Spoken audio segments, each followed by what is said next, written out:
Hey, everybody, and welcome back to another exciting episode of the Captain's Recap. I am, of course, your host, Captain B-Nard, and today we are going to be discussing the Battle Hub Draft League Season 7, weeks 3 and 4. This is the every other week check in. That I've been doing this season. This is the second episode of that. And here with me to discuss all the action from those 2 weeks, and then, of course, check up on our current standings, we have none other than one of the all-time great showmans here in the BHDL and on YouTube himself. Of course, it is the man himself, the fabled Emeraldminer. Welcome back, man. All right, people. Yes, we are here. The two commissioners. We're breaking down the weeks 3 and 4. Happy to be here. Yes, I'm happy to have you. I'm always interested to hear your insight into Pokemon. I think you have quite the analytical mind, and I enjoy hearing your insight into the teams, the strategies, the games, all that good stuff. So, Appreciate it. That. and I will do How are we gonna? What are we gonna start us off with, my friend? We're going to start off with, we're just going to jump right into it, I think. There's no further introduction needed, so Yeah, we're we going to. got a lot of games to break down. A Yes, I think. lot of stuff happened, folks. I don't know if y'all watch these games, but there's some crazy stuff in here. Yes, there is. And I was going to say, I think there were little to no games that didn't actually happen. I know last time when I did the week 2 check in, there were a few games that didn't happen, so there were less to talk about. But this time there is more to talk about. So we will waste no further time. We will, briefly go through the highlights of all the games. We'll probably spend a little more time talking about our own games because we have, of course, more insight into those. But yeah, I think we're ready to get off to the races. So, having Yes, said indeed. that, going to go ahead and take a look at the results of the Week 3 games here in the Battle Hub Draft League Season 7. And we are just going to go right down the list from top to bottom. I just have a screenshot of the standings, or I should say, the schedule page up where you see all the games, who won, who Yes. lost, and by what margins. So, at the top of the page, the first matchup from week 3 that we have to discuss is Stefan versus the notorious HYM. And yes, I will never stop saying it that way in case anyone was wondering. So You got to. It's mandatory at this point. it is mandatory this way. I even convinced the guy, the man himself, Scorpion, who did it as a botch. I convinced him through my persistence that he just does it now. So it's Hey, it's a thing at this point. It'll just never go away. So anyway, as you can see, we have HYM scoring a huge 4-0 victory over Stefan. I think this might have been his first victory of the season, I believe. Um, and he Yes. he made it happen in a big way with a 4-0 victory. Just want to pull up the numbers that I have here as far as that goes. I feel like, yeah, there we Yeah, go. this game was pretty interesting because at first, I believe that there was like a eruption off that from the Typhlosion into the Zoroark that immediately kind of took that thing out of commission. Yeah, But it was looking kind of scary there for HIM because they had this. Stefan had this physical Terra Electric Flame Charge Volcanion. Now that is some heat that we love to yes. see in draft. I was gonna say there are some. Stefan has been notorious in all the seasons of our draft anyway for bringing some very out of the box sets, and that one certainly is a one that you don't see really ever. I think that was, if I'm not mistaken, was, or maybe I'm crossing wires with a different game, that him not having like a fire move aside from flame charge was kind of like a pivotal point in the game. Or am I thinking of a different game? Oh, I know that was the key point versus Raymond. Oh yeah, that's right. I'm thinking of a different game. Never mind. So wires crossed, but that's Yeah, fine. but in this case, yeah. I mean, it was pretty solid. I think they had the Terrablast Electric. I mean, it's just a good type to have that's only weak to ground. Of course. Maybe they had it for Gyarados, but the problem is of course that Gyarados is also H. Ames Terra Captain. So then they were able to just Terra Fairy, boom, get out of it, EQ, get rid of it. They later Yeah. HM got in a Tailwind Zapdos, which came in clutch to allow Excadrill to just like there was a moment where Mold Breaker Excadrill was just breaking through. They took out the Latias. They freaking Ironheaded the Meowscarada, which they were faster than because of the Tailwind. But then finally, the key point of the game, my friends, is when this Baxcalibur finally was like, you know what? Let's just Dragon Dance and let's just start hitting things. There you go. And so then that's what they did. Or was it Dragon Dance or Swords Dance? It was one of those. It started going in, Yeah. It was a and dance of some basically sort. just We made it know a that sweep. much. A dance of some sort. I Yes. forget what. I might have to check. I was gonna say, yeah, the But the Bax key Caliber. thing was that poor Stefan did not have Mach Punch on their Conkeldurr, and it would have Ah, killed it otherwise. That is kind of ironic when you think about it, because wasn't it a couple of weeks ago, 1 or 2 weeks ago, before this, that HIM kind of got screwed because he had the no ice shard on Baxcalibur, No right? ice shard. And Yep, now precisely. the same thing Stefan did not learn from HIM's mistake, unfortunately, and had the no mock punch on the Kalkelder and ended up feeling the pain, unfortunately. But yeah, I was gonna say the backs and the Excadrill specifically did quite a bit of work in this matchup, and yeah, it's a big win for HIM, a much needed win for him because, like I said, I think it was his first one of the season. So Yeah, they were able to chilly out with the Slow King and get in. The key thing was that the Baxcalibur had the defense boost yeah, versus the Electivire. And the Electivire didn't have a fighting type move to hit the Baxcalibur either. So yeah, it was just a regular sword stance, man. So it wasn't yeah, even that fast yeah, exactly. versus the Evire Yeah, man. or versus yeah, I was gonna say it's one of those things that, like, you the that's like a fabled combination that you would say the chilly reception out into the strong ice type, get that defense boost in Generation 9, and it just puts you in a good position in the driver's seat, as I like to say. So um, absolutely. but yeah, moving on to our next game, as you can see, we had Zach Mander, the newcomer to the BHDL, taking on a tried and true veteran in Brandon P, the only one of only two individuals to actually participate in all 7 BHDL seasons here. Brandon P. Some might say the draft league whore, as he would actually say himself, I think. But um, Well, to be honest, I think that Zach Mander might even be more notorious in that department than Brandon. See, I don't know too much about Zach Mander, so I will take your word on that. But so this was like a battle of the draft league whores, is what you're saying, essentially. Exactly, yes. That's what Well, this was. it looks like Zach Mander may have got the last laugh in that war, because he did actually score another huge 4-0 victory, the second one of this week that we're going to look at, actually. Second of three 4-0 victories this week. So he did score that over Brandon, and he put some work in with that. He's got that Zamazenta crown on his team that is Yeah. just a demonic force when it comes to power and bulk as well. And then the Reggie Drago put some work in too. Yeah, so let me kind of break down how this went. So basically, both Ogre Pawns lead off. They both have an Ogre Pawn, Yeah, but Zach just U-turned out on Brandon's, massively chipped it so that, and then he took it out with the Reggie Drago on the next turn. Um, and so then he just went down. yeah, And then Zach had this cool Rock Tomb tech on the Blastoise to slow things down. But the thing that I really didn't get with Brandon was he was very intent in his builder talking about how he needed webs to slow things down, which kind of makes sense. yeah. But unfortunately, Blastoise is a pretty solid spin or rapid spinner, and Yes, your spin blocker is Golurk, who is weak to Blastoise. yes. So I don't know how Unfortunately, he expected that to go. I don't know. So he got out the webs and the rocks, but they went down, got spun away not long after. Yeah, I was gonna say he could have put like And then a this, Paso berry there on a Go Lurk if he really wanted to, I guess. But maybe so. I mean, it wasn't even like the Blastoise killed the Golurk, but it's just no. kind of like in like theory, you know. Oh yeah, no, But I either know what you way, mean. yeah, Yeah. yeah. So It would have helped for sure, maybe potentially, but the T-Wave Deoxys was, I mean, made the thumbnail, and that slowed down the Cinderace the rest of the game. Just was forced to sack off his mascot. Just sacked it off to the Ogerpon with the Ivy Cudgel. mm, And then once Cinderace was gone, Zamazenta Crown was just free to just set up a sub and Iron Defense up and just chill. He yeah, couldn't get whisked by the Wheezing.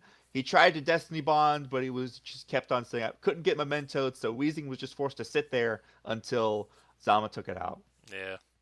yeah. Yeah. It's that is all very true, and indeed a commanding victory for Zach Vander. I think Zach Vander has been doing very well this season for himself so Zach far. Mander's proven himself, I think, for sure. Yeah. I mean, I already knew they were going to do quite well, but Yes. the record speaks for themselves. You The got only it. thing I think, we have that infamous crit in week one, but Yes. I think apart from that, I think these other games have shown he's quite capable. I would agree with that Loves for to set sure. up stuff. Yes, there's always trying to set up for the end game, so you got to respect it. So, but that is going to bring us to our next match here, which is actually going to be my matchup as I took on RK9er here. So, um, Yep. I'll take you through what I was thinking about in this game. So, looking at his team, obviously I wasn't.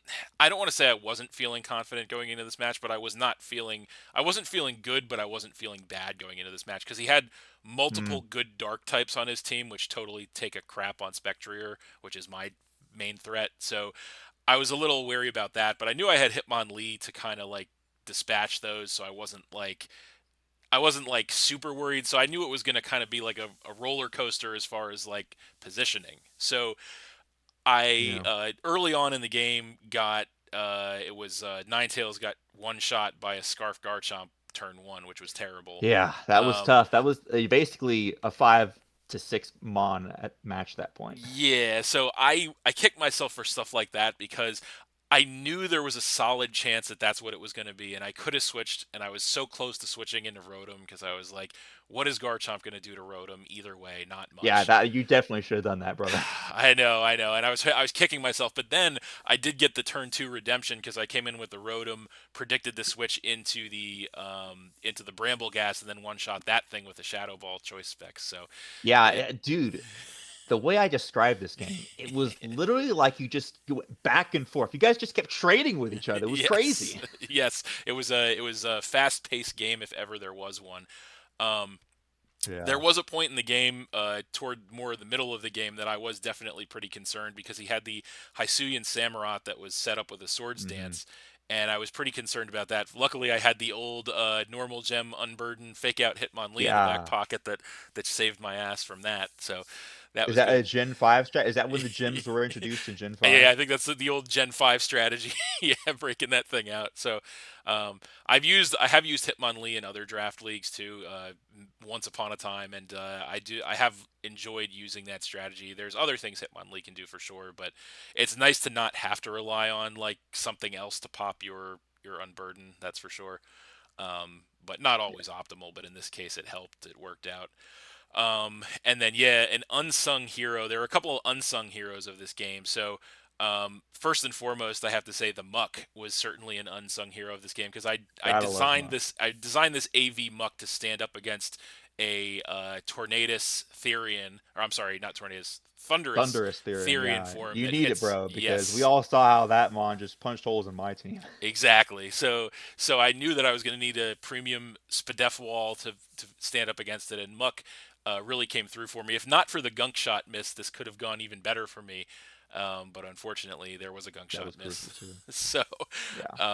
but in the end, Rotom definitely came through too, being able to trick the scarf off of that aforementioned Garchomp, which allowed Spectrier to outspeed it and let the one trick pony do what it does best, which is inflict Yeah. damage to anything that isn't a normal or a dark type. So, Yeah, man, this was crazy, dude. The yeah.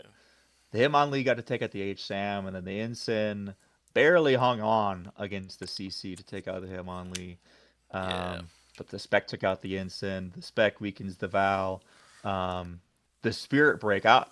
Uh, the 100% chance to lower the attack is unfortunate, but it is Yes. what it is. So it wasn't able to take it out like it should have. But then Muck came in, Um, man. Muck again. Muck I almost came in, forgot. man. Yes, and it Yeah, and yeah. Muck came in and missed the gunk shot, but I think he went for Shadow Sneak, and I know you got some Poison Touch so justice at least. so I did take. But so first Muck picked off the Iron Right, Vows. it picked So off the Val with Shadow Sneak. yes, and then I got a knockoff on the Tornadus, or I'm sorry, I keep saying I don't know why I keep saying Tornadus. Thunderous, Yeah, Thunderous. Thunderous Therian, got the knockoff, big knockoff, and then a Shadow Sneak because it kept Muck lived like two solid shots from Yeah, man. Thunderous AV Muck, Therian. that's what it'll do, man. Yes, so but yeah, the gunk shot miss was unfortunate, but fortunately, Yeah.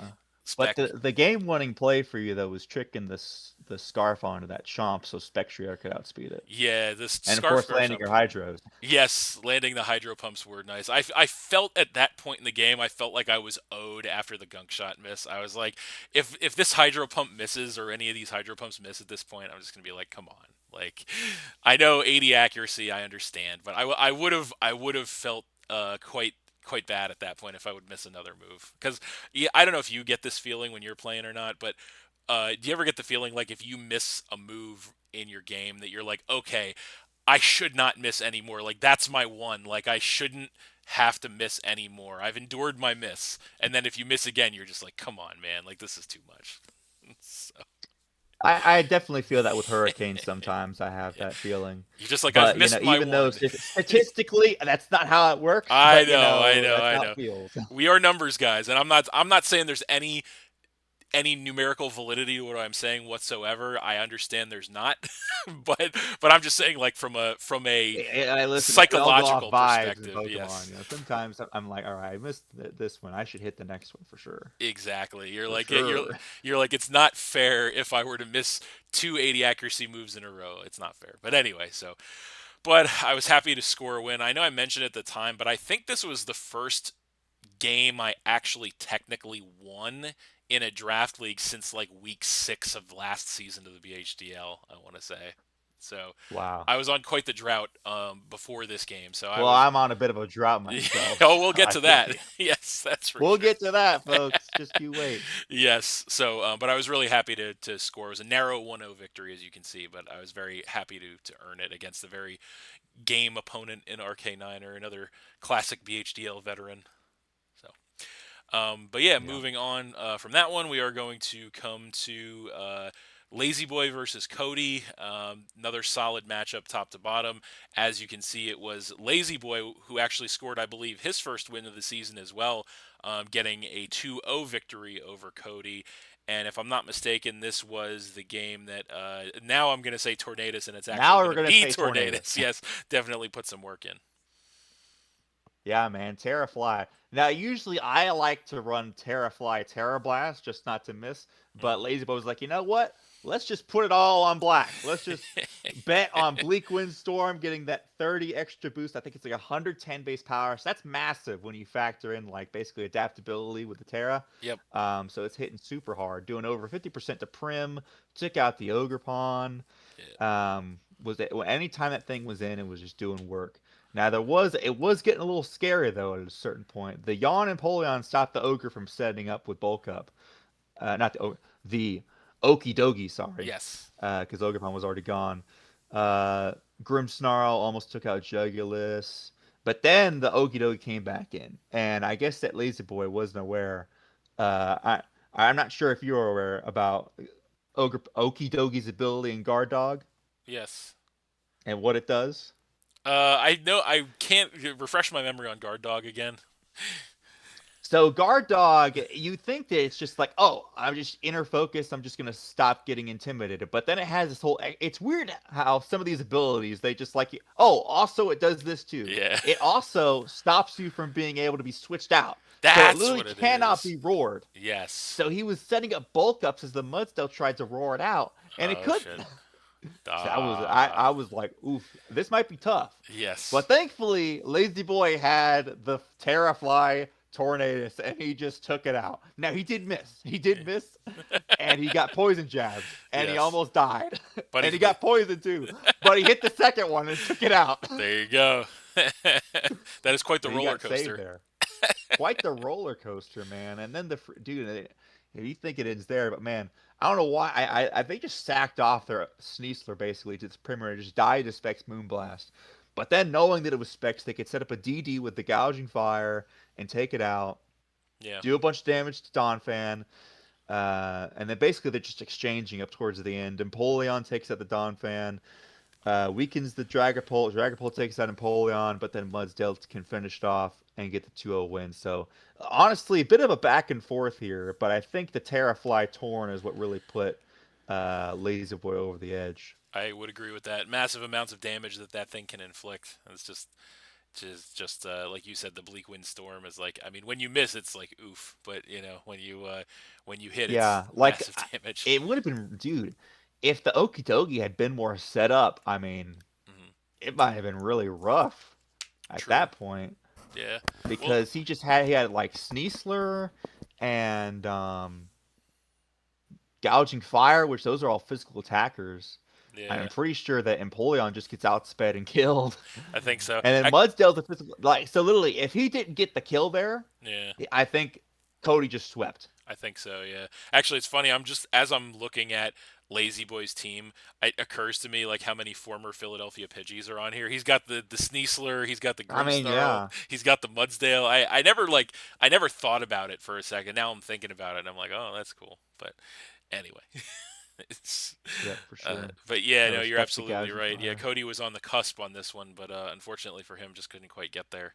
So, um, Yeah, that's the thing with Okidogi is it's great that it can set up and be powerful, but if basically it's one weakness, a fast, strong special attacker. yes, exactly. You got that right. So, Yeah. moving on from that, that is going to bring us to Abomination versus Raymond. So, this was a big time Yep. matchup because both these coaches, I believe, were undefeated at the time going into this Yep. matchup. And of course, they have a little bit of a rivalry as well. And so, as you can see, it was Raymond, in fact, came away with a big 4-0 victory in this matchup.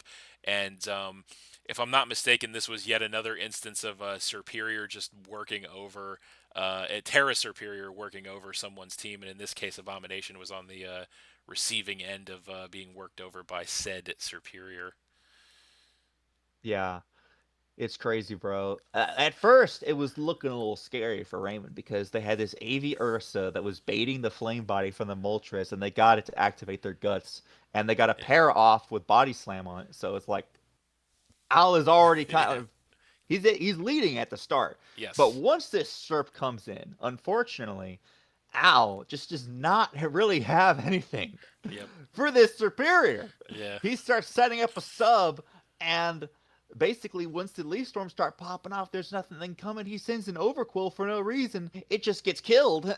Yep. He should have tried to. I mean, he could have gone. Well, yeah, like Jolteon and like Volt Switch on it to break the sub or something like Yep. that, or like it's just. I think he kind of panicked.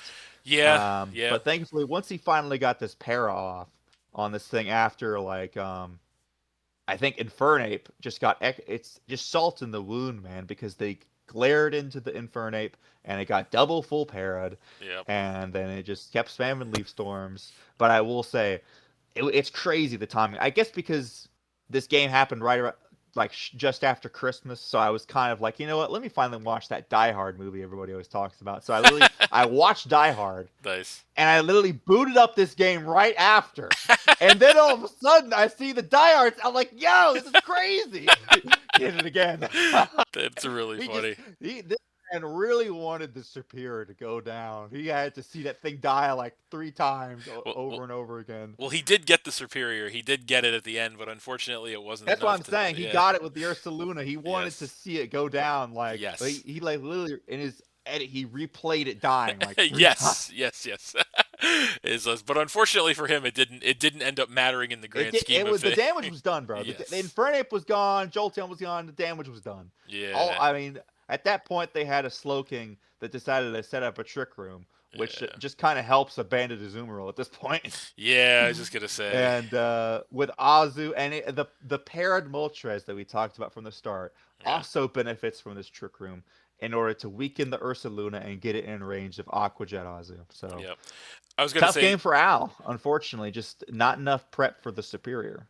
Yeah, A you're right. And subs the other thing I was gonna Terrifier say superior. is I do think to be fair, like what you said with the full powers, and I don't think Raymond missed any leaf storms, did he? Or maybe I'm misremembering that.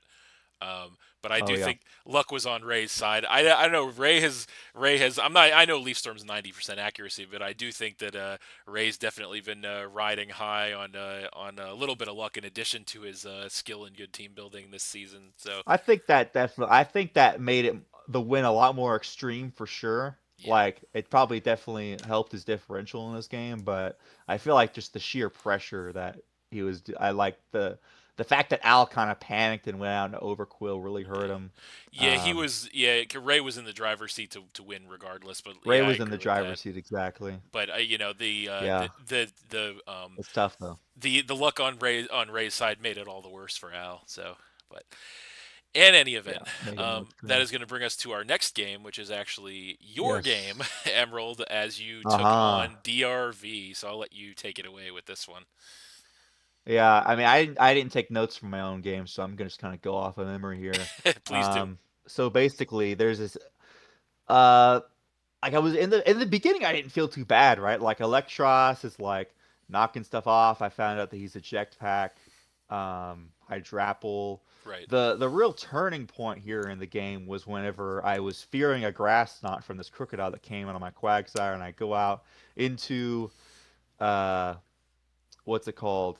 The Arboliva, and I get knocked off and I get gunk shot, and it's just bad Uh, for me. yeah. So that was one of my crucial walls I needed for the Hydrapple. Yes. And then at that point, I'm like, okay, I've just got to bet it all on Iron Moth. And that was kind of my thing from the start was like, once Petulant was in, I was like, okay, I'm just going to set up Fire Dances on this thing and then Terra Psychic and then just start going. And Yeah. then I get the Bleak Storm speed drop on my Moth, which was crucial because then I couldn't KO the Thunder or the Tornadus Therian on the next turn. See, I'm doing it too now. Yeah. Yeah. And It's infectious. at My. that point, it Yeah. was kind of Jover, Yeah. unfortunately. I tried to do the best that I could. I think what really I needed to do, I had Ice Spinner until like a few days before on Iron Shreds, and there was a point where Iron Shreds was facing against Hydrapple and they didn't Terra. Yeah. So I mean that could have done it right then and there. Yeah. If you could have just Because clicked that then ice at that spinner that you point, didn't have. Ice Spinner get that if it didn't kill, it would have certainly weakened it in range of Roaring Moon, Yeah. and could have done something with that. But is what it is. I definitely think that DRV played very well. I gotta hand it to my opponent. They played it very well. They had a very well built team. The Yeah. fire tech of the eject pack Leaf Storm really helped them out. And not only that, it was freaking recycled too. I gotta mention the recycle tech, so they could Yes. do it again and pivot out. Yeah. No. So great techs. Just a tough team to go into for my team. I had to leave my Urshifu at home. Yeah. Yeah, I was gonna say Hydrapple does make it specifically Urshifu Rapid Strike into a Hydrapple is a difficult prospect to say the least. But Terra Hydrapple, man, like he's DRV I'm has saying put the work in with this Mon all season. He has played I it yeah, I had it in the beautifully. speed draft, dude, and in just 3 games, it was a kill leader, man. Yeah, no, it's no joke. That's for sure. There's a reason that we upcharged people We so bumped it much. up. Yes, because I think regular Hydrapple was what like 9 points, and then Terra Hydrapple was like 20. Yeah. So so we certainly Yeah. upcharged people for a Well, reason. removing that 4 times weakness and giving it more coverage and stuff like that on Amazing. a bulky regenerator Pokemon, like his Grass Dragon is not Oh my very god, good defensive typing not at at all. all. You just allergic to every So little giving it a good snowflake. defensive typing and potentially giving it an offensive coverage move, like that does so much for that thing. Too good. Absolutely. Definitely But agreed yeah, on props that. to DRV. I'm glad to see him. I mean, they were already doing decently well in season 6, but I feel like now that they've been on a continuous upward trend from season 5, season 6, and season 7. So it's great to see. Absolutely, absolutely. So, speaking of upward trends, that is going to bring us to our next matchup here, which is going to be Scorpion taking on Pokemaster 88. So, as you can see here, with this one, it was a Scorpion that took the win here, a 3-0 victory, very solid showing, and so. In this matchup, it was really the Terra Iron Crown that was the Yes. MVP. I think scored a lot of kills. Although Pokemaster, the Keldeo scored quite a few kills. That's Terra Keldeo, believe as well. Scored quite a few KOs for Pokemaster, but unfortunately the Terra Iron Crown got it. Also that Urshifu single strike put some work in here as well. Yeah, the Keldeo was something that Scorpion really feared just because of how well it is into his team. So he was really trying to Yes. prep around that thing. Although it did help that Scorp got a immediate kill with Specs Gengar, Dazzling Gleam into the Salamence. So that was one threat gone. Yeah. Um, there was some tricks going on. There was a Trick Scarf Darkrai that went into the Diancie to go to Scarf to kind of weaken it. And then Trick Choice Specs onto Keldeo, which actually became a bit of a problem I was because just then gonna they were say having trouble switching into it. that sounds like that could backfire pretty badly. That could, oh yeah, it almost did, but thankfully I remember that he tricked a choice specs onto it and he didn't stay in versus it. Yes. But yeah, Scorp's whole end game was, like you said, the Terra Iron Crown. He basically had to try and get that thing in range um, for Iron Crown with the comm mines to be able to attack Yonko to kill that thing. Yeah, And I mean, once he did, then he was set up and ready to go. But up absolutely. until that point, like playing around the Keldeo was a big problem. They had to keep on trying to send in the freaking um, Vaporeon Vaporeon. Of course, Vaporeon can't really do too much to it. in I think they return, were yeah, expecting Terra Water, yeah, but the Terra Electric Keldeo was very smart yes, uh, for Vaporeon because obviously otherwise it might wall it. that Or no, water not Terra absorb. Water, Terra Fighting. Terra Fighting, because Yes, yeah, Terra Water. Who cares about Terra Water with a Vaporeon? But Terra yes, Fighting goes pretty hard into Scorp's team. absolutely, 100%. Yeah, it was definitely a danger zone for Scorpion, but he weathered the storm and was able to get through with that solid victory there for sure. So, Yeah, I um, think the Urshifu. How many kills did Urshifu get? I know I got two at least one off looks like versus Mana two. Buzz. Okay. Yeah, it looks like I got Yeah, two. nice. Yeah, Yeah, Urshifu. Urshifu forcing the switches and just applying that offensive pressure. Yes, as it does so well.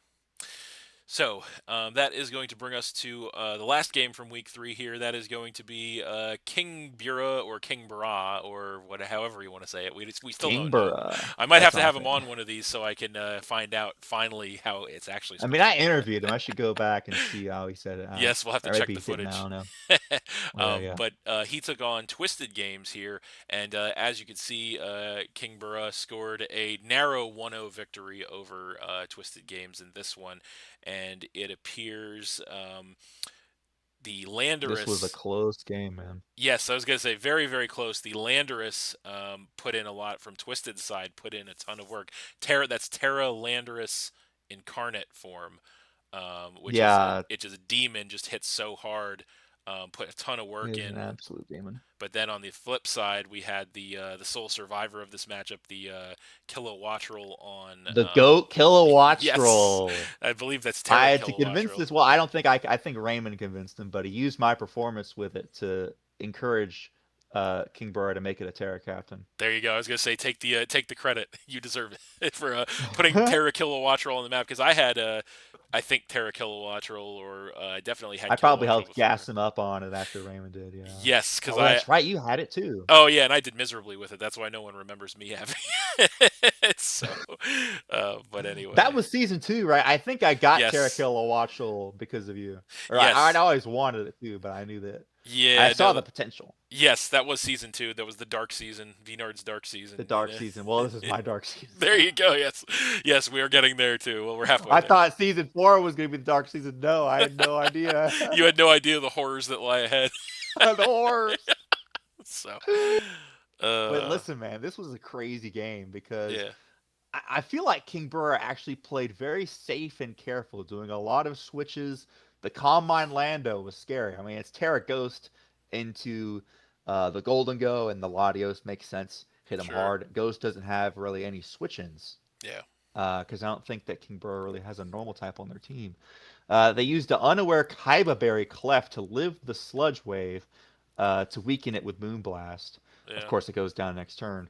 And then at a certain point, I think they literally had to freaking Volt Switch out with Kilowattrel to weaken it further, and then they sacked up. Poor Leafeon, man, just took a full-on Sludge Wave and died too. yeah.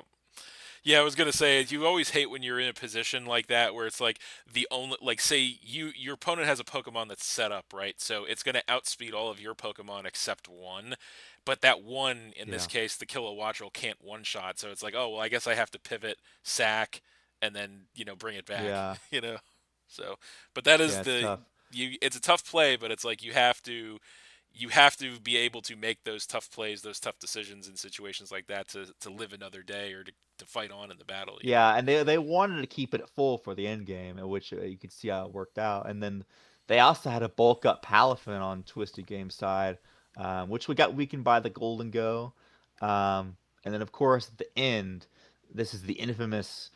I mean, like, listen, say what you want to say about hitting 3 hurricanes, but I think I respect King Burr's cojones for Yeah. being like, I'm standing on business. I'm just gonna hit hurricane until I see a checker flag, buddy. Yes. It's like I'm gonna spam Hurricane until I either win or lose, and it doesn't matter. Yeah, that's right. You gotta And love listen, it. because I had thought when I was watching it, I was thinking because they were in with a Latios, right? Yeah. At like little HP versus the Comfey that came out, and I was Hmm. like, well, could you go out into Kilowattrel and then just save the Latios? Because in my mind, I'm like, well, you save Latios um, for the Annihilate and for the Lando that's barely alive, Yeah. and then you use Kilowattrel. But I think he was thinking, well, I think that Kilowattrel is going to be my best bet just to hit everything. Yeah. Keep it at full because I think they didn't want the Comfey to get healed up further with like potentially more draining kiss HP Right. Right. Right. um, coming off of the Comfey into the Kilowattrel. But I think they realized, oh, this thing isn't even offensive, so it's not even doing that much. Yeah. But you never know. Like I said, Kingborough was playing very careful and safe. So they were trying to go for the best possible scenario that they thought they could win. And hey, listen, sometimes you just got to click Choice Specs Hurricane, and if that's your win con, that's your win con. Yes, I can respect it absolutely. Sometimes you find yourself it's funny Yeah. because sometimes you find yourself at the end of a game just simplified to that point where it's just like, okay, the only thing I can do is just click this and either it's going to work and I'm going to win or it's not going to work and I'm going to lose. Like there's no Yeah. other thought And I process to thought go. Yeah. Yeah, I had thought that they could maybe click Choice Specs Terrablast Fairy, Yeah. but it turns out Annihilate, this bulky son of a gun, Yeah, would have wouldn't have easily lived that. yeah. I was going to So they say had to go for Hurricane. yep, I was going to say Because then you Annihilate's Rage bulk. Fist boost it, and then it does even more. Potentially kills you. Yes, I was going to say Annihilate's bulk is no joke. Absolutely. So, Yep. indeed. And if Yeah, anything, they could have afforded to miss the Hurricane on the Annihilate because if you don't boost it, the Rage Fist isn't going to do as much. So true. they could have afforded to miss that one. They just really had to land it against the Lando and against the Comfey to prevent it from healing further. Yes, absolutely. I was gonna say, yeah, that's a great point about Annihilate and Rage Fist for sure. Yep. So, there you go. So that is week three. That's Definitely, all of week 3. yes, definitely a roller coaster of a week there. A lot of big wins this in week three, actually, quite a few more than we saw in the first 2 weeks. The games were all incredibly close. This week we saw a few more substantial victories, and that trend is actually going to continue into week four here, as we will see. So, first matchup we have in week four is or was actually Stefan versus RK9er. So, two tried and true classic BHDL coaches participated in just about every season we have to offer. And as you can Yeah, see, OGs from season 1. yes, yes, yes. And as you can see, it was Stefan, in fact, who took the win. I believe this was his first win of the season as well. Yep. Took a 3-0 victory, solid one over RK9er. Um, it was that Terra Volcanian, I believe, that put the work in this one. Yes. Did a lot of damage to RK9er. Yep. The power of stab moves, man. Just click Scarf, Terra Water, Steam Eruption, and just keep spamming it. Yes, yes. Never Literally did underestimate over half to Hisuian Samurai, man. never underestimate the power of terraing into a type that you are already because that will I mean it doesn't give you additional coverage, that's the downside, but the upside like you said in this Especially with case a move that's over base 100 power. like steam eruption. Yeah, I was going to say the plus side is it changes that stab bonus to times 2 and that is it hits like a truck, man. It really does. Yeah, man. Yeah, this game was pretty crazy too. I think this was honestly, it felt like kind of justice for Stefan versus his match with Cody because Yeah. Enamorous finally hit its play roughs, man. It hit its play rough to take out Bramble, and then it also was able to stay in on a Garchomp. Um, that freaking it had a Babiri Berry, and it was able to weaken it, I believe. Yeah. Um, I think that's what happened. The Garchomp was able to set up a scale shot with versus Glamora, Yeah. and then get up but then that caused the T spikes to go up. Um, oh, that's right. And then after that, Babiri and Amherst took out the Chomp to live Yes. Ironhead. And at that point, once the Thunderous was weakened by Enamorus's play rough, so again, this thing has hit like 3 play roughs at this point, Yes. just going in. Then Scarf Volcanion was able to just start clicking buttons. HSAM isn't a switch in, goes down to the second one. Val can't take it out with close combat and just goes down after. Yeah. No, So it is a incredible scary stuff. prospect. I was gonna say when you have that power in bulk like Volcanion has, it can inflict a lot of damage, and if you time it right, like this was a great example of just timing the Volcanion greatly and putting it in the position to inflict all that damage, the right position to do it. So yeah, Yeah. big up to Stefan for that. And like you said, not missing any of the play roughs was big because if one of those play roughs had missed, that might have been not good for him. It But might have been tough. yes, but it's like you said, he had some rough misses in his prior week, so it was almost like you said, justice for Stefan getting those hitting Yes, those play roughs. exactly. So We also got to shout the clear amulet electivire at the start that was able to just ignore Incineroar's Intimidate and get off a huge amount of damage. mhm, So that way then um, it could just be sacked off later and Incineroar wasn't really a problem. absolutely, yeah. So No, yeah. sometimes like so Pokemon is a game of positioning, right? And so sometimes something Yeah. that happens early game can make a huge impact late game, so it's like a domino effect almost. So having it, something may happen when you're like, oh, it's a unique bring, or it's clear amulet, whatever, but like, then it turns out to have a downstream effect on the rest of the game where you're like, oh man, because this happened here, now this is in place later in the game, and it just Yep. it's an interesting, that's one of the reasons I like this game, honestly, is because there's so many factors to So many consider. intricacies. Yes, the intricacies are endless in this game, and this is a good example of that. So, but Yeah. yeah, moving on from that game, that is going to bring us to Lazy Boy versus Zachmander. So, this was a little bit of a battle of David and Goliath, I think, for a couple of reasons. This was David and Goliath for And sure. unfortunately, I think Goliath And definitely unfortunately, took it it didn't home. go work out the way it did in the Bible. I was just gonna say, yeah, because as you can see, Zachmander, a commanding 5-0 victory over Lazy Boy here, and I think this may have been this week we've had actually three 5-0 victories for the first time I think all This was season. crazy. Yeah, and Yeah. and it was really a Gliscor sweep is what this game turned into, and Yeah. Zachmander just, I think it's Terra Gliscor as well, just went to Yeah, town Terra with that Fly power. Acrobatics SD Gliscor, man. Just went to town, man. Absolutely, just decimated. Yeah. Well, also, you know what really helped this Gliscor Yeah. was the fact that Lazy Boy, buddy, what are you doing? Where's the hazard remover, buddy? Dak Maynard just gets to set up 3 spikes and keep him up all game? Oh Why can't no. I do that? I was This just gonna man's say. taking my thunder. I can't do squat. I can't get up any hazards. They're going to get court changed or rapid spun, and I can't do nothing about it.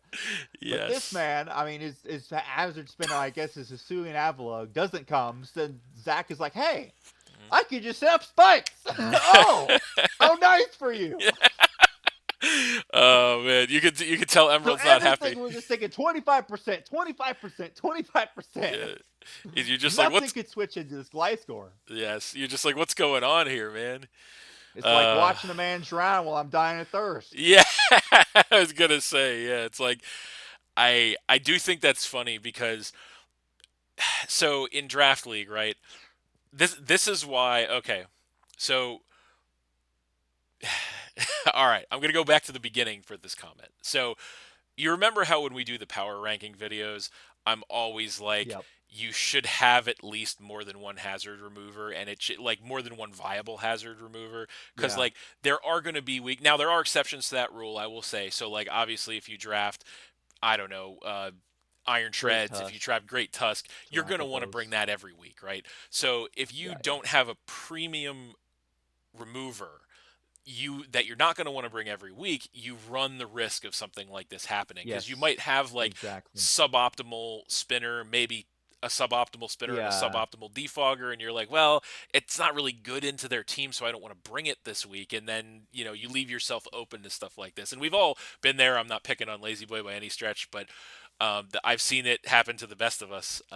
But It that happens to the best of us, yeah. yes, but that is the unfortunate risk you run when you put yourself in that position. And as you said, this was really case in point of that. You get those 3 layers of spikes up, man, and just everything takes so much damage. Can't take an SD boosted attack from Gliscor after that 25% on spikes, and it's just, as you like to say, Yeah. quote, Jover, end quote. Yeah, and what's crazy too is apparently Zach said that he made the team an hour ago. Oh no. So in 1 hour, he just made this team. He had Yeah, Swalot. I never expected to see the Swalot, man, but he brought the Swalot. there it And is. also, his Ogre Pawn got burned immediately by the Yeah. Frostlass. But it really got so much more out of these spikes because they just Yes. couldn't get spun. Yes. I was gonna say, yeah. And then Gliscor flings the Toxic Orb onto the Umbreon.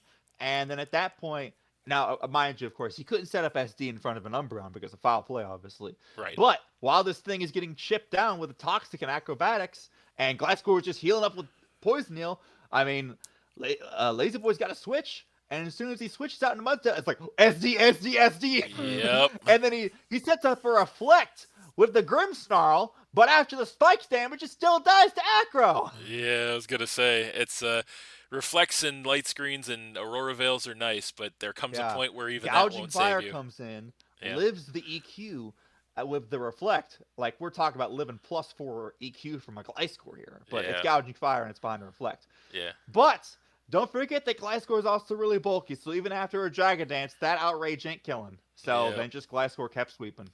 Nothing could stop him. Yeah, man. It was an executed. It was a simple yet very effective game plan by Zach Mander, and it worked to perfection for sure.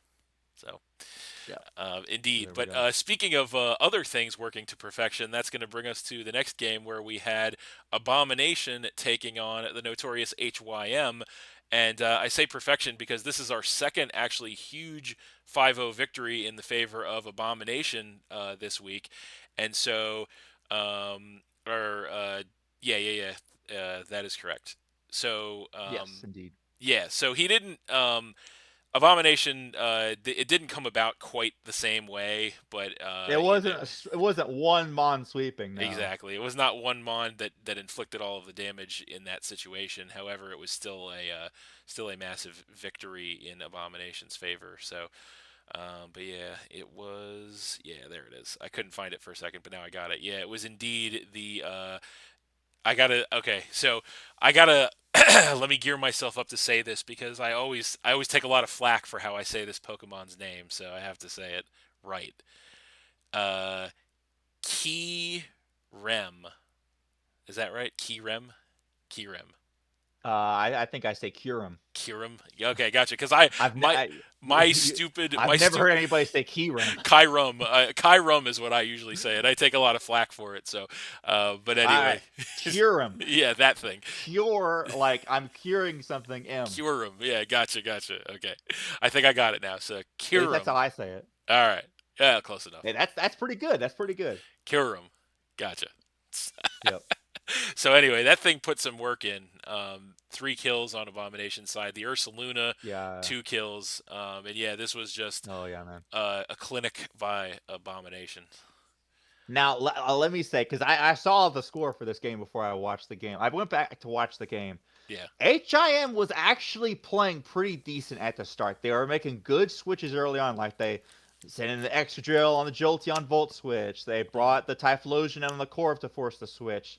They had Inteleon in versus Ursaluna to force that. Like, they were making good predictions. Right. The problem was when they started to then over predict. They Hmm. went too far. Yeah. So in situations where they should have just clicked the button, they were like, "Oh, let me go and make this other play."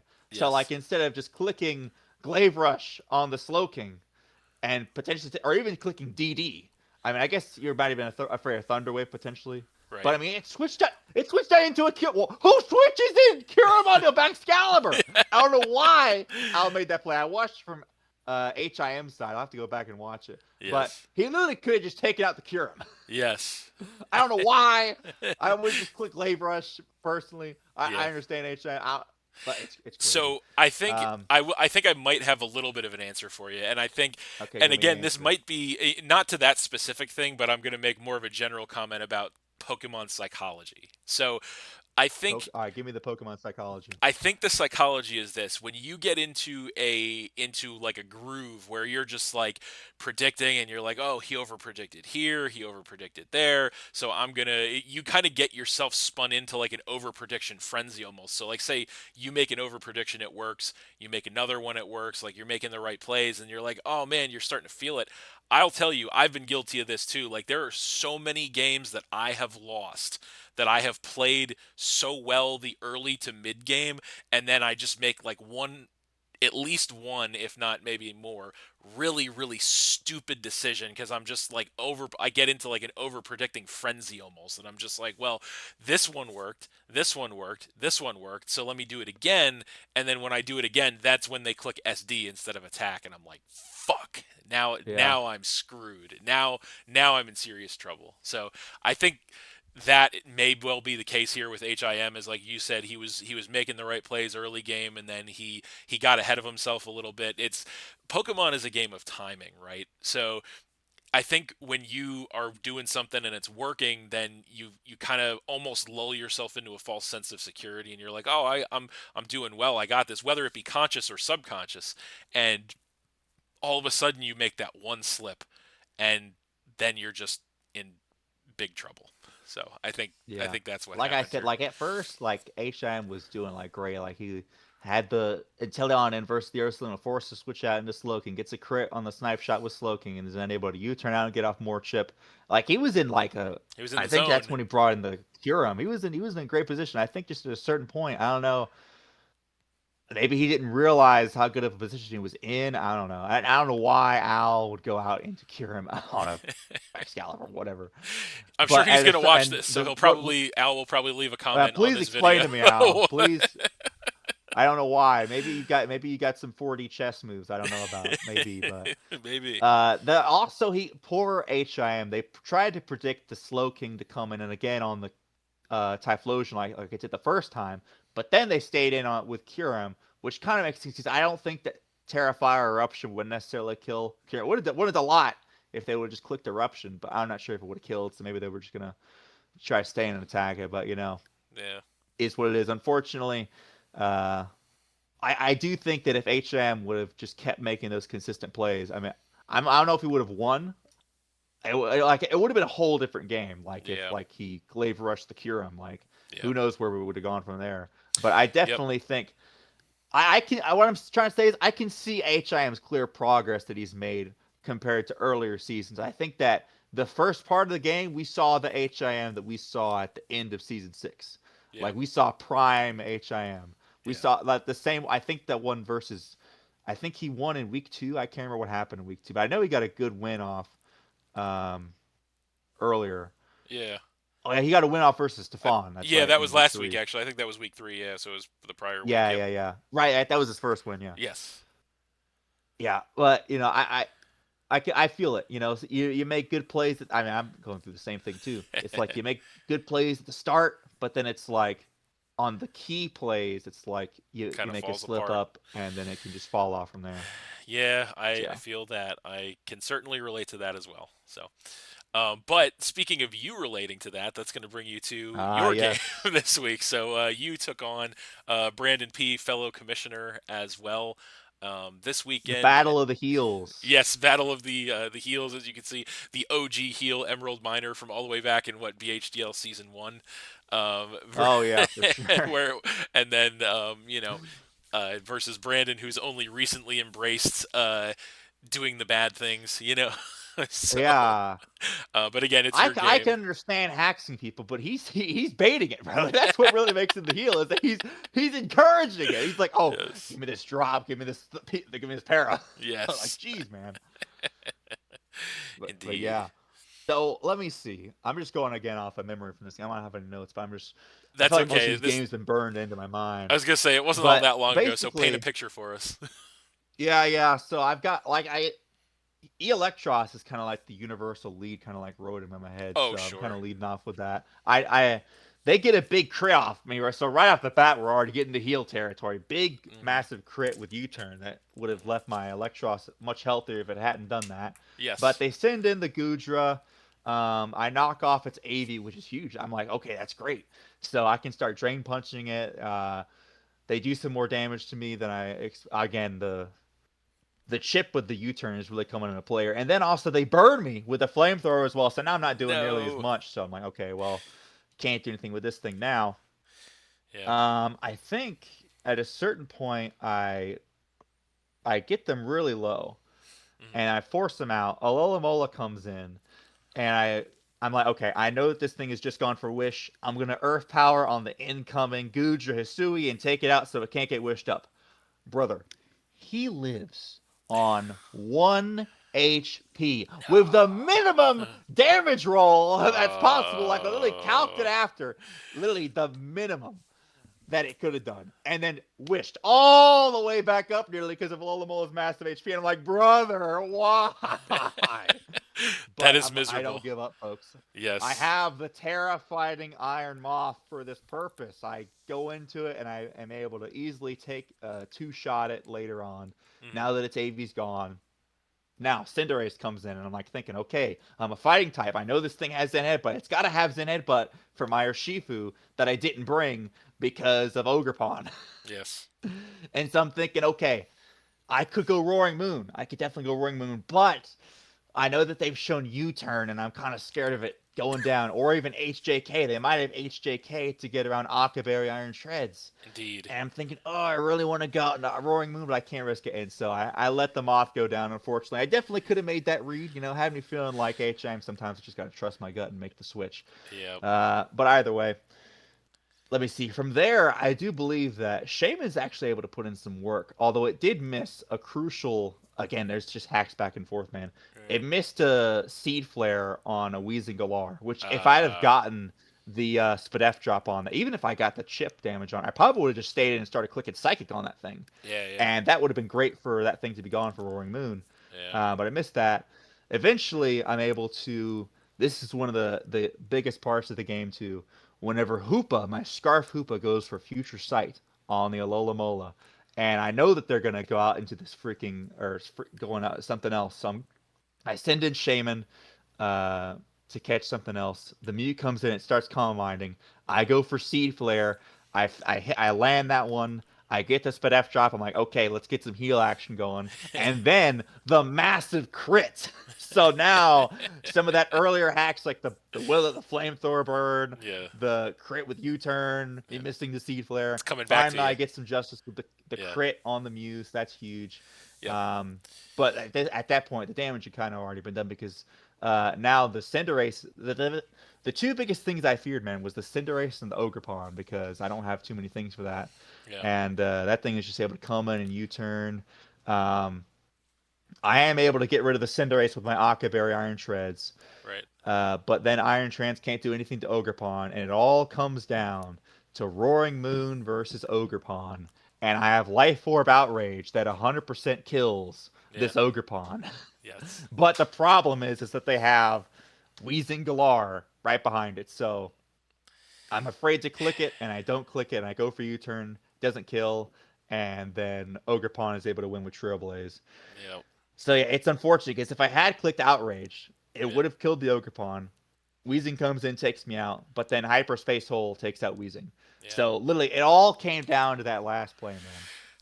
But yeah, You hate to see it. You do hate to see it, and I you that is hate a to see it. reoccurring thing I think for a lot of these games. I know for me personally too. There's been many a game that I have lost based on one play that I made. So I feel you there 100%. It's like if only I had just done this one thing Yeah. differently. I mean, to be fair though, I will say Brandon could, and I was thinking this like during, I was like, please don't trailblaze on my Iron Treads because if he had trailblazed on Iron Treads, he won from there. Yeah. He had the game. Yeah. Like the fact that he didn't do that was kind of a choke on his part. Yes. A little bit. Yeah. But No. yeah, I mean, Absolutely. I gotta say his team is strong. I respect it. I'm glad that he's doing well this season. I'm happy for him. I've always been rooting for my boy Brandon, but him turning heel is kind of making it a little bit difficult to root for him. Yeah. I was gonna say you can't really be on his side when he's stealing your I mean, shtick. I was You know. rooting for him versus DRV, but when he starts trying to go for the hacks, I'm like, dude, I'm trying to root for you, and you're over here turning heel. I know, right? It makes it hard. It makes it hard to support him. You know, like I'm I like, well, now I kind of want to support DRV. yeah. No, I understand, man. I feel you there. I can understand 100% where you're coming from. I can't disagree with you. So, Yeah. Yeah, indeed. but now I think we can turn into your game now Indeed, versus yes. Scorpion. I was gonna say yeah. So a classic, revisited BHDL big time showdown. Myself versus Scorpion here this week, and so as you can see, I was not quite able to get the job done in this one. Did take a 2-0 loss in this one, pretty close. Um, so this game was, I will say, going into this game, I was concerned before the game even started. And the reason I was concerned before the game even started was because of Urshifu single strike. So Wicked blow, Urshifu's wicked blow, wicked blow. yes, so Urshifu single strike is a difficult Pokemon to tango with depending on what you have on your draft. Unfortunately for me, there are not a lot of, if any, good answers to specifically Urshifu single strike on my draft because one of my best answers to a dark attack is Ting Lu. What's Ting Lu get Yeah. destroyed by? Fighting attacks. One of my best answers Yeah. to a fighting CC. attack is Spectrier. What does Spectrier get destroyed by? A dark attack. So Yep. unfortunately, I was in between a little bit of a rock and a hard place in my mind. So I did not have the utmost confidence going into this match on paper. I did not think it looked good for me, but I had a few things up my sleeve, and I was like, okay, maybe I can make something happen. Unfortunately, he ends up leading with the Urshifu, and turn one just blows my Rotom Wash away. So I'm like, okay, this Yeah. is Banded CC. banded. Yeah, I'm like, there's probably like a 90% chance that he's banned this week on Urshifu, but I actually did think there was a decent chance he also could have been scarfed to try and like catch the Spectrier with like a Scarf Wicked Blow or something and take it out. So I thought Scarf Urshifu was certainly possible, but then when Rotom dropped in one hit, I was like, okay, Wicked Blow, Yeah. or obviously it's It's banned. def Yeah, so it's definitely possible. But when you got mons like Rotom and Tinglu, you gotta just click as the strongest move possible and just start spam. Basically, that was its job, was to kind of like chip holes in your team. yes, and it did do that. That's for sure. So yeah, Rotom drops turn one. It's the second week in a row that I get turn one KO'd by something, and I'm just like, okay, I guess for the second week in a row, I'm playing a 5v6 game. So this is Yeah. I'm not liking this, man. I'm not liking this. But so that happened, and then I was fortunately the only silver lining there was I was able to bring in You can easily Spec. get Spectrier in. Yes, I can easily get Spectrier in at that point because I'm like, okay, obviously he's banded. Spectrier gets a sub up and we can start going to town. Now, I do think I did make a mistake early on in this game. So I get my sub, he breaks the sub, I do a lot of damage. I get a crit on the Yeah, you get a AV. crit. That was a Yes, I do big get a crit Draining on Kiss crit on Dranicus. the AV Cyclizar, which actually it was good in one way, but it was not as good in another way because the crit made me like unsure of like what set he could have been because it wasn't as obvious to me that he was AV after that because like the damage. But I was like, okay, it's a crit's a crit. I'm not going to complain about that. But one thing that I do regret in hindsight is I feel like I should have subbed. So like he had Cyclizar was on death's door, right? He knows that I outspeed Yeah. him, and he knows that another Draining Kit kills him, right? Draining Kiss kills him. So in my mind, like after I clicked Draining Kiss, like pretty much the second I clicked it, I was like, he's gonna switch. I know he's gonna switch. So I should have just Yeah. either subbed or nasty plotted. Sub was definitely the play there, my friend. Yeah, so that was my big mistake that I regret in this game more than anything. I think was that early because that was so early.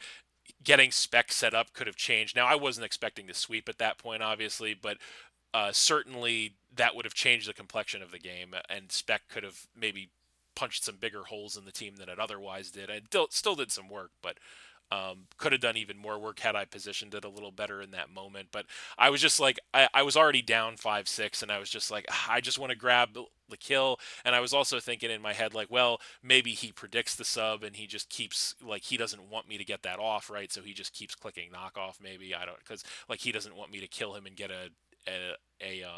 like, he doesn't want to give me the chance to set He up, don't want right? to get the Grimnay boost. Yeah, exactly. So that was, I guess that was his deadly 50-50 was like, does he risk me setting up or does he risk me getting the Grim Nay boost, one or the other? But it did work out for, I think the biggest, like the overarching story of this game to me, like looking back on it was there were a lot of deadly 50-50 choices for me that I picked wrong on, and I think that's what kind of ultimately led to me losing the game.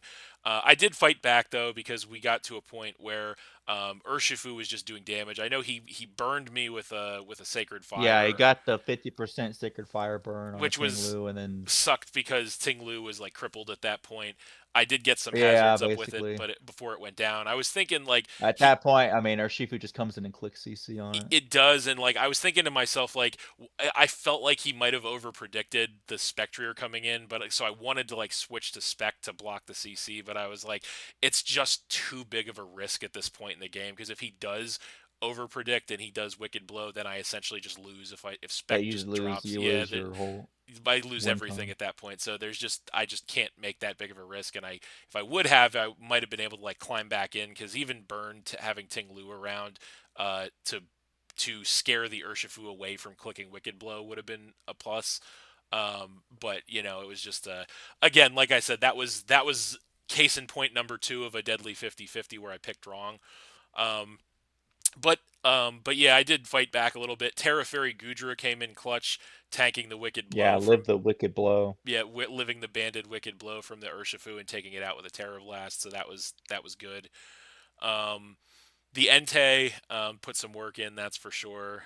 Definitely worked me over a little bit.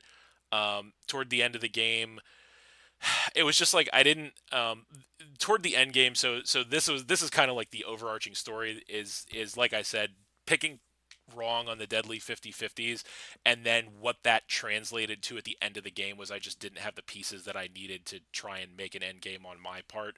So like I had Talonflame, I had Spectrier, which was on death's door, and it was like if I knew like in the back of my mind I was like okay, I know Urshifu is banned, so that means that there's like a 99% chance that Mine Shao is Scarf. And I was like, okay, so I just like lose to Scarf Mine Shao basically because I don't have a Yeah, turn. at that point. I don't have a turn to set a sub up. I mean, if I could have kept Talonflame healthy, then I might have been able to like because I had actually had Gale Wings on Talonflame, so I could have destroyed Mine Shao with a Gale Wings Brave Bird.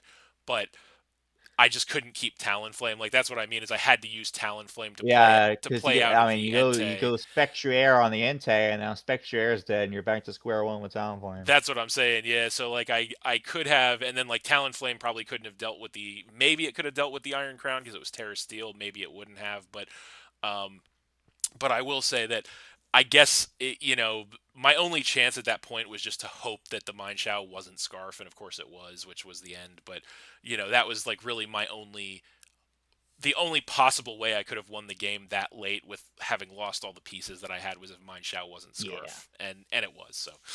But overall, I think that was like I said, I hate to keep beating a dead horse, Spectrier pun intended, but um, I just think it was picking wrong. It was the bad matchup on paper was one thing, but I do still think I would have had a shot if I would have picked some of those deadly 50-50s correctly.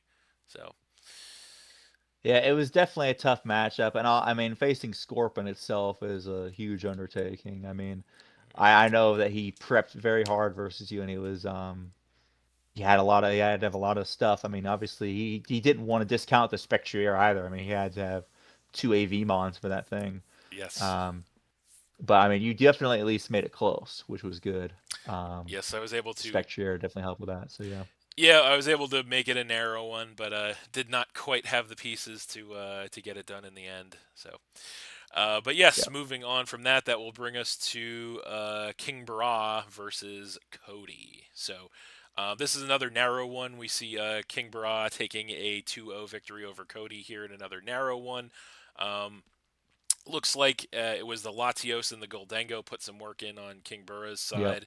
Cody, though, actually did relatively well for himself with the Dragapult and the Okadogi putting some work in. But I think, if I'm not mistaken, this was a scenario in which Cody was kind of like, I don't know what's the word I'm looking for. He was like put in a difficult position late game, and he was just kind of like waiting to die. I think is that what it was? Was that this game?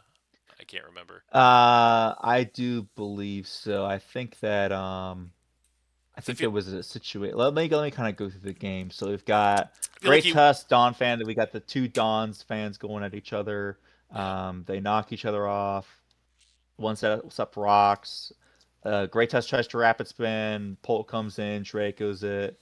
Ogre Pawn sets up an SD on Cody's side, but then Latios just comes in and is able to two shot it, or two shots the incoming Primarina. So Right.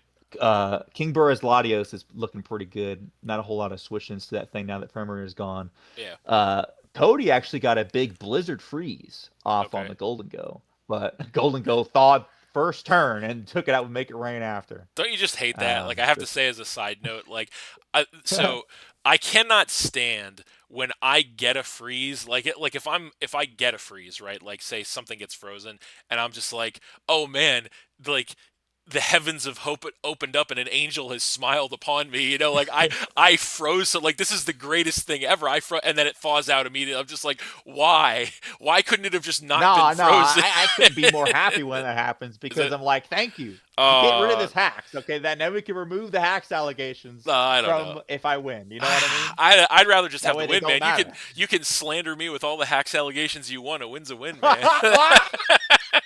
Whoa, you might turn heel yourself now. Maybe I don't know. I might have to raise my stock here, but That's what you got to do to make your stock position go up, man. You got to yes, sell your soul to the devil. indeed. So, um, Yeah, but then Golden Go gets taken out by the Scarf Pole. yeah. What's crazy is that Latios lives on 1 HP versus an Okie dokie Drain Punch. Like this thing Ooh, was already weakened yeah. and it lived on 1 HP. And I think that he might have had like 4 HP. But what I calc, like I think standard Latios is 301 at Hmm. level 100 and his was 302. Yeah. So he lived at the 1 HP that he had. The extra one. But then he gets poisoned. He got poisoned Ah, by the Okie dokie. yeah. Um, but he did manage to chip it so that Terrafly, Kilowattrel, Hurricane could come in for the win. Indeed, indeed. Well, I that need to is. see if there was like that position that you were talking It about, might be a though. different I game that know I'm that it was thinking of, close. but I seem to recall Cody saying something about just like sitting and waiting to die, like in a position, or like just being stuck, like getting stalled out by something. And I Oh, I believe that was uh no, that was Lazy Boy versus Zach Brander. I'm trying to think when that happened. Let me see. Let me go back and look at the history of these there's every games. chance that I don't know what I'm talking about, so bear that in mind as well. So I do that Oh, from it time might to have been time. versus DRV Ah, versus the that's what it was. Hydrapple, maybe. Yeah, or no, yeah. Oh, you mean the week before prior? Yeah, it might have been that one. Let me pull. Yeah, this My was week weeks are one. getting I'm pulling it up. crossed. So, The um, weeks are getting crossed. yes, but no, that's okay. Cody, tell us which game you were waiting to die. Yeah, yeah, leave it in the comments. But yeah, no, it was definitely a competitive one. But King Burra definitely he continues to roll in this season. He's doing very King well. Burr is rolling. I love to see it. I'm rooting for my guy, honestly. Yes, I'm rooting for him I do too. have to face him here pretty soon, but Oh I'm no, rooting for him to I was win the gonna whole say thing. you won't be rooting for him My that week. season, my playoffs kind of depends on me going undefeated from here on out and winning versus him. But Indeed. if there's anybody I'm rooting for him. That's fair. That is a fair point. It's only partially because he is one of the number one Fontaniacs in the entire server. That's a big Hey, and plus. you got it. Just like Al, man, he's got good memes. Yes, He had the Make It Rain music. yes. See, I respect showmanship. I do, and I enjoy it, and I respect it, and those guys got it. But yes, that is Yep. going to speaking to lack of showmanship. That is going to bring us to our next game, which was Twisted Games versus Raymond. And I say lack of showmanship because this game actually did not Yeah. happen. So Only one that we didn't get these weeks. yes, and so I think if I'm not mistaken, it was a case where Twisted was just like running late and he couldn't make it to the game, so he ended up just Yeah, I forfeiting. think like an hour and a half. Gotcha. Yeah. So I don't know what the situation was if like Ray couldn't wait or like I don't know if you. I know you talk to I Ray a lot can't more than I remember, do. but I don't know if he I mentioned can't remember anything. if he if he overslept or if like Oh, something Twisted. happened where he was an hour and a half late, Hmm. and for some reason he could only play Twisted Games could only play on Monday, and Gotcha. so then you have to wait a whole other week. So I think Raymond was like, "Listen, man, I waited for an hour and a half. Yeah, I'm just gonna take the forfeit," that's fair. I which mean, I can't blame him because at a certain point, I mean, it's like you're kind of getting into like next week's prep.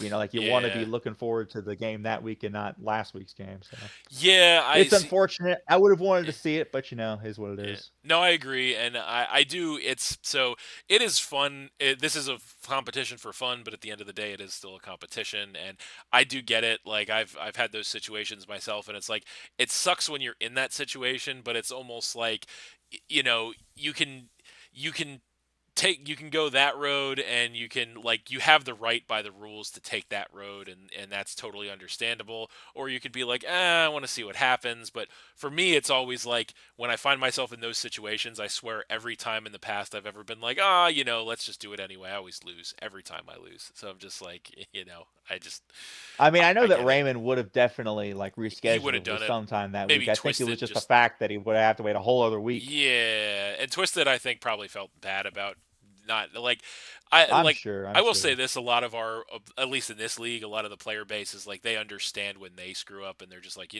this one's on me. It is what it is. I get it, and I appreciate that level of honesty and Yeah. responsibility. So, but nonetheless, a 304 victory there for Raymond, which brings us to our last match of the week, and that is going to be Chris, also known as Pokemaster88, from the Discord server. We would be remiss if we Yes. didn't mention go ahead and join the Discord server. It's the best place to go for Of Pokemon course. Scholar and Violet Wi-Fi battles right now. Soon to be champions Wi-Fi battles, hopefully. I know you're waiting on that, absolutely. So I need it. I need it, bro. At this point, you that's need all the I have to look forward you to. you need the hard reset of Pokemon Champions is all you have to I look need forward the to. reset, bro.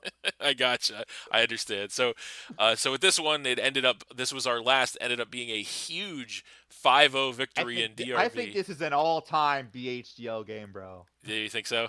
All time. Take us away. Why Tell do me you say what. that? Tell me about this kill leader in this game, bro. Kill leader in this game was actually there was a tie between two Pokemon. I know which one you're referring to, so I'll save the best for last. It was Tornadus Therian took out half of Pokemaster's team, but the other half of Pokemaster's team was taken out by none other than Iron Thorns itself. After Iron Thorns, after the mon that has been memed on and crapped on for 7 I was just gonna seasons. say after seven and a He half got seasons at this point, it 7.5 seasons. He got a little bit of little bit of something last week versus me, yes, but this week he redemption. just started setting up. Brother, he led off with it and just clicked DD. There you go. Yes, he was like, Vince comes in to tries to intimidate it, then goes out into Mandibuzz. Brother goes for Rock Blast, 2-hit KO'd. Mandibuzz oh, getting 2-hit KO'd by a neutral Rock Blast. yeah. And then he goes back out into Mints. They both click Dragon Dance. Now Iron Thorns is a +2 speed and takes out the Mints with another Rock Blast. Again, neutral Rock Blast. Yes, Then Pin Missile takes out Espeon. man, that is beauty. Like that's beautiful. Just that sequence that you just described.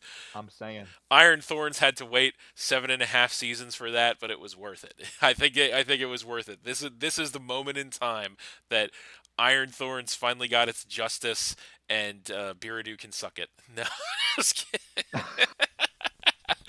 At least from Iron Thorns' perspective, anyway. So. Wow. I don't know what Bearder's reaction was. I have to imagine he was like, wow. He He was probably had probably to like be. I having don't an know. aneurysm at his computer. He was just like Oh, sitting there geez. watching it go. Like his arm went numb. His eyes started to twitch. It was like this can't be happening. Jeez. Like there's no way.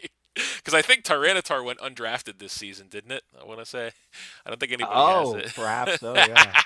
So, and then you get to watch Terra Rip. Iron Thorns put work in. Iron Thorn stocks are going through the roof. Yes, I was gonna say we should all invest in those Iron Thorn stocks. They're going through the roof. But no, yeah, I think after that opening, that strong opening, it was really difficult for Pokemaster to try and fight back after that. He did Yeah, I mean, manage you to, had the Keldeo to live the EQ and take it out. I think once they realized it couldn't really touch Keldeo. yeah, And Tinkaton was doing Tinkaton things, man. It set up some rocks. It knocked off the Petron's Black Sludge. It T-waved the Quack. But then, after the Quaquaval spins away the rocks for itemless Tornadus, they yes, just set up a sub in front of this Tinkaton, yeah, and they just start spamming bulk. I don't think they had to go for bulk up as many times as they did. I think they only needed like two 2 max. Probably even 1 was enough. Yeah. But they clicked it 4 times. Oh God. 4 bulk ups. Why? DRV really wanted to rub that salt in that wound, man. I don't know what they had against Pokemaster, but man, Yeah. they were feeling it. He had They to. just He kept had to spamming sub. ensure that it was going to Ensure. KO it, even if he. Ensure it did 200% Yeah, with yeah, acrobatic. yeah. I was just With gonna the Dark say. Eye. Yep. So I was gonna say like if he somehow brought like Max Fizdef Darkrai, that it would have taken it out. you know? Yeah. So yeah, you gotta love it though. So It's well. I need to check how much did it. I don't even think the Tinkaton had that much HP. That's why I don't think they needed it. Obviously, if the Tinkaton was at full, I can yeah, understand. All right, go for spam bulk up all you want. But I yeah, think this thing was already weakened. yeah, yeah. No, I think so. So But it's maybe it's one of those things. well, I guess he just But yeah, man, I gotta respect it. When I insurance saw the Terra, when I saw the itemless, I should say the itemless uh Tornadus. Tornadus Yeah. at the start, I was like, oh, I already know what this thing's gonna do because I was watching it from DRV's perspective first, I think. Yeah, that was crazy to me though, honestly. Like I just like I get why like in very niche situations people run the itemless sets. I get it, but I Yeah. don't think I could ever bring myself to do it personally because I'm just like you're losing so much potential value by not having an item. And I get it. I get it. I get it. I really do. I get the set. I just like I don't think I could bring myself to run a set like that ever with anything. I'm just saying. It's tough, and I realize now that Tinkaton actually had more HP than I thought. I think they're Did at it? like Okay. 60. I'm gonna run a calc here real quick and see how much acrobatics does to this thing. I got 252 Jolly. Maybe he did need the 4 bulk Uh, ups. maybe he did.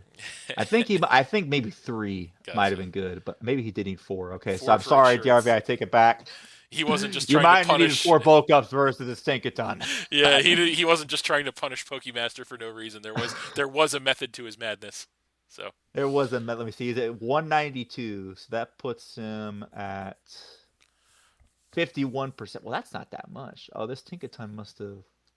I don't know what the EV spread was, but yeah, 334. So he didn't even have that much. So, interesting. but yeah, man, I I think got you. oh geez, 83%. I think that +3 might have been enough, but maybe I think just wanted to ensure it probably. So Yeah, I can respect it. fair GG's enough. to DRV. Fair enough. Fair enough.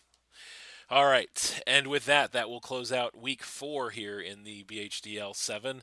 And with that, of course, we are going to go ahead and take a look at the current standings here post week 4 fully Oh boy. updated. Yes, so here we go. So as you can see, there is a pretty big divide starting to form in the standings here. So you've got basically the way I see it is you could break this down into either 3 groups or 5 groups. So the way you can break it down is you can break it down into the people who are up, the people person I should say in the middle, and then the people who are down. Or if you wanted to get more The technical, haves and the have-nots, a real yes. societal commentary here. Yeah, indeed, indeed, yes. So you can break it down by that, or you could break it down by specific records. So, as you guys can see, of course, standing atop the mountain right now, we have Zach Mander, um, Raymond, and King Burra all still undefeated post week 4. Those big 4-0 records, pretty sizable differentials as well. Although you see Zach Mander with that big +12 differential by virtue of his big victory last week, just at the Yeah. top of the mountain there. Not far behind, though, we have another 4 coaches landing with that 3-1 record. So you've got DRV, Abomination, Scorpion, and Brandon P with various differentials. But yeah, that's it's a lot of 3-1. So those are the halves right there. You've got in the top Yeah. 7. Then you've got literally one coach standing in the gap between the haves and the Hmm. have-nots. And of course, if there's going to be one You're coach the in the BH, barrier. I was just going to say, if there's one coach that's going to be the barrier, that's going to be the line, the dividing line, it's of course going to be me, Captain B-Nard, riding that Yeah, you 2 see, and 2 this is record. like I work in a chemistry lab, and so I deal with a lot of like extractions and stuff. So I'll have Yeah. stuff where I'm like extracting stuff with water and ethyl acetate, or like water and hexane and stuff like that. Hmm. And one's organic, one's aqueous. Basically, they have different densities, Yep. and so when after you shake them and they settle out, there's a clear line, and Captain Beanon right now is that line right in between the two. Yes, I am the line, ladies and gentlemen. Not only that, not only the 2-2 record, but the 0 differential as well. The Like zero, he's perfectly neutral. I'm He's like a perfect. pH strip, man. He's To 7, he's neutral, to quote a great villain from a great movie, perfectly balanced as all things should be. as So, all things should be. there you Exactly. go. We don't know what your season holds, my friend. I don't Yes. know what's gonna happen. I don't know either. I'm hoping for good things, but then below that we come to the have-nots side. So you've got six coaches with that 1-3 record, various differentials. Of course, you've got Stefan, RK9er, Cody, HIM, and Lazy Boy and Pokemaster. All in that boat, and then finally toward the bottom, you've got, to everyone's surprise, I think, and possibly the biggest surprise to come out of this season of all, in my personal opinion, our man here on the call, Emeraldminer, with an 0-4, tied with Twisted technically, Oh, but and 4. yes, a little bit of a Yeah. better differential by Hey, one. first time I've ever been here. Let me go on record by saying this is my worst season, not only in BHDL, but my worst season in anything. Oh God, worst draft league season ever for. Worst draft league in history for the Yeah. Demolition Force. Yes, I was gonna say. I guess Mew is taking its revenge on you because you kicked it as your mascot last time you played, and now it's back, but it's back with a Oh, vengeance. maybe that's low key. Maybe that's what it is. Mew's Maybe that's taking why I its got a crit revenge. on it. Yes, there you go. So, but yeah, that's the standings as they stand at this point, post week 4. I think it's still a little early to tell. We've got still we're almost Basically, halfway. next week is gonna be huge because that will basically, if I lose, and I'm eliminated, and then from there we can continue to like eliminate more and more people over time. And once this top 8 gets solidified, I mean we're basically just playing for fun, really. But we're gonna Yes, have a good time, folks. We're gonna have a good time. I'm absolutely. hoping to Yes, see some upsets, maybe. I've yes. got to go up. It's going to be the ultimate. If I can get this win off of Zach Mander, the 4-0 at the top of the league versus me near the bottom. I was gonna say yes, Cast your bets now. yes. I was Put gonna on say Polymarket. I would love to see that. Actually, I would love to see it. Honestly, that would be quite the upset at this point for sure. But I would love to see it. So, but yeah, I think you're absolutely right. I think next week is really going to be the week where things start to solidify. I think you're starting to see now, obviously, like you're starting to see things come together at this stage in the tournament. But by the time next week is over, and then next time I check back in after week 6, that is when things are really going to start to come together. I think there's actually a few collision courses headed with some of these coaches that have the better records are going to be facing each other. So mathematically speaking, some of them are going to get knocked down a peg. But yeah, it's going to be a good time. I'm very much looking forward. I don't know that we've ever had this many undefeateds for this long in the season of the BHDL before. Maybe we have, but I can't. Yeah, not this many. Yeah, I can't think of another time where after week 4 we've still had 3 undefeateds. That's a pretty high Usually number. week 4 is about the time that they would start to drop off. Yeah, Maybe we'd have like 2, yeah, but 3 is crazy. yes, absolutely. So yeah, I'm looking forward to see how it plays out. I'm hoping that I can climb the rankings myself, of course, sitting right in the middle. Yeah, So it's we'll see really what do or happens. die for me at this point. Yes, for you, man, you gotta score, win out, and you gotta not just win out, but you gotta win out big, man. At this point, Yeah, that's the only saving grace is that at least I haven't lost a game by more than like 2. Like yes. it's all pretty much been like 1 or 2.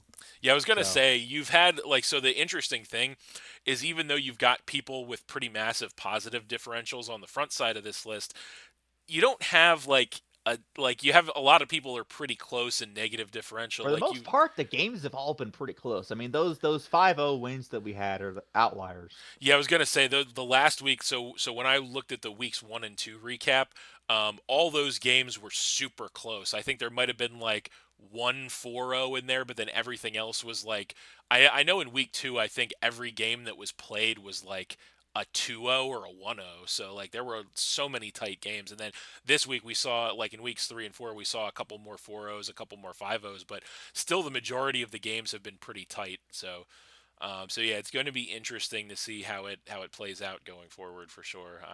I'm intrigued to see how it happens. So Yeah, it's gonna be um, interesting. But yeah, I think that's going to be pretty much it for this one. That is where we stand at this point in time. So that'll do it for us for now. So I will say thanks for watching again, everybody. Hope you all enjoyed. Please hit that like button, leave a comment, and/or subscribe if you did enjoy, and stay tuned for more new videos in the future. I'd like to thank my guest, of course, Emeraldminer, for coming on here today to discuss all the action from weeks 3 and 4 here in the BHDL7 and the standings. So thank you for that. Appreciate you. Happy to be here. Hope we got some laughs. I think so too. I know we had some laughs, so if nothing else, then Yeah. that'll then that'll be worth it. But yeah, I would. I think that the viewing audience will get some laughs out of it as well. So, Yeah, there we go. and that is what it's all about at the end of the day, folks. So, all right, Yes, indeed. but that is going to be it. And of course, we will see you next time.